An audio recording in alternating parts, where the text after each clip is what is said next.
Radhe Radhe my YouTube family. कैसे आप सब लोग? मुझे तो पता है आप लोग अच्छे होंगे, मस्त होंगे, तंदुरुस्त होंगे और खुश होंगे। बस आप लोग ऐसी रहिए। मेरी भी दुआ है राधा रानी से कि माता रानी राधा रानी आपको हमेशा खुश रखे। और इनोसेंट गुड़िया हिंदी कार्टून चैनल में आपका स्वागत है।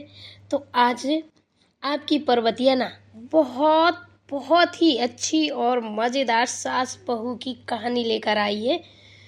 तो मैं आपको सुनाती हूँ वो कहानी। अगर अच्छी लगे तो कमेंट में ज़रूर बताना। दिल से मत लेना, पर है बहुत अच्छी। सिर्फ मैं वीडियो हंसने और हंसाने के लिए बनाती हूँ। मेरा ये कभी वो नहीं रहता है कि मैं किसी को हर्ट करूँ या किसी के ऊपर बनाऊँ, या ऐसा कुछ नहीं है। बस मैं ये सोचती हूँ हमेशा आप लोग हंसते रहिए, मस्त रहिए। बस मेरी यही दुआ है। एक लड़की की नई नई शादी हुई। वह अपने नए घर मतलब ससुराल में जैसे ही प्रवेश की, उसे कुछ भी अच्छा नहीं लग रहा था, क्योंकि उसकी सास हमेशा उसे हर बात में टोकती थी और कुछ न कुछ उसके विरुद्ध में बोलते ही रहती थी। फिर उस लड़की को अपने पिता का घर याद आने लगा। हर पिता के समान उसका पिता भी उससे बहुत प्रेम करता था। बचपन से जवानी तक पिता ने अपनी बेटी की सारी ज़रूरतों को पूरा किया था और बहुत लाडों से अपनी बेटी को पाला था। फिर क्या हुआ?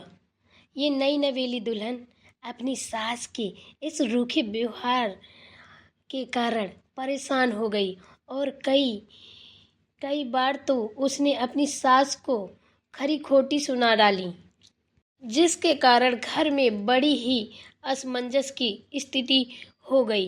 वह अपने पिता के घर लौट आई और रो रो कर पिता से कहने लगी, पिताजी, मैं अब उस घर में नहीं जाऊंगी, ये आपके पास रहूंगी। यदि आप मना करेंगे तो मैं आत्महत्या कर लूंगी। पिता समझदार थे। उनने बोला कि ठीक है बेटा, तुम कहीं मत जाना, मेरे पास ही रहना। पर बेटा, जो मैं कहूँगा वो तुम्हें करना पड़ेगा। बेटी ने हाँ कर दी। फिर पिता ने बेटी को 2 दिन के बाद कहा, बेटी, यदि मैं तुमसे एक बार जैसा कहूँ, क्या तुम करने को तैयार हो? यदि तुम उसके बाद भी कहोगी कि तुम इस घर में मेरे साथ रहना चाहती हो, तो कोई बात नहीं। बेटी ने पिता से कहा, कहिए, लेकिन याद रखना, ये अंतिम बार होगा कि मैं उस घर में जाऊंगी। पिता ने कहा, वहां जाकर जैसे ही तुम्हारी सास तुम्हें कुछ बुरा भला कहने लगे, तभी तुम अपने मुंह में एक कुल्ला पानी भर लेना बेटा। बेटी बोली कि अगर मेरी सास मुझे कुछ बोलेगी तो मैं एक कुल्ला पानी भर के क्या करूंगी पिताजी? तब पिताजी ने बोला, बेटा, तब तक मुंह में पानी भरे रहना जब तक सासू माँ बोलना बंद न कर दें, और उसके बाद उस पानी के कुल्ले को नाली में थूक देना।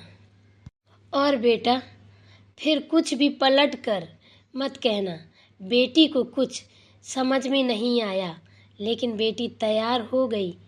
बेटी ने ससुराल जाकर ऐसा ही किया। जब भी सासू माँ कुछ कहना शुरू करती थी, तुरंत बहू मुँह में पानी भर लेती और बहुत देर तक भरी रहती। धीरे धीरे कुछ ही दिन में सासू माँ का व्यवहार इस बहू के प्रति नम्र हो गया। वो सोचने लगी, कितनी अच्छी बहू है, पलट कर कोई जवाब नहीं देती और गुस्सा भी नहीं होती। अब तो उस बहू को बेटी कहने लगी और उसकी तारीफ करने लगी। कुछ दिन में सासू माँ का प्रेम भरा व्यवहार देखकर बहू भी अपनी सासू माँ को माँ की जैसा प्रेम करने लगी और दोनों खूब बातें करती, साथ साथ घूमने और मार्केट और खरीदारी करने जाती। कुछ दिनों के बाद इस लड़की का पिता अपनी बेटी से मिलने आया। घर के सभी लोगों ने पिता का खूब अतिथि सत्कार, स्वागत, सम्मान किया। भगत की, बैठाला, खिलाया पिलाया। फिर जब पिता अपने घर वापस जाने लगे तब अपनी बेटी से कहा, बिटिया चलो, यदि तुम मेरे साथ चलना चाहती हो तो अपना सामान पैक कर लो, हम अपने घर वापस चलते हैं बेटी। तब बिटिया रानी ने कहा, नहीं, अब यही मेरा घर है।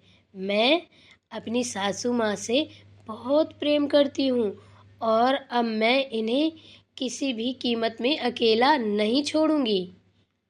यही मेरी माँ है।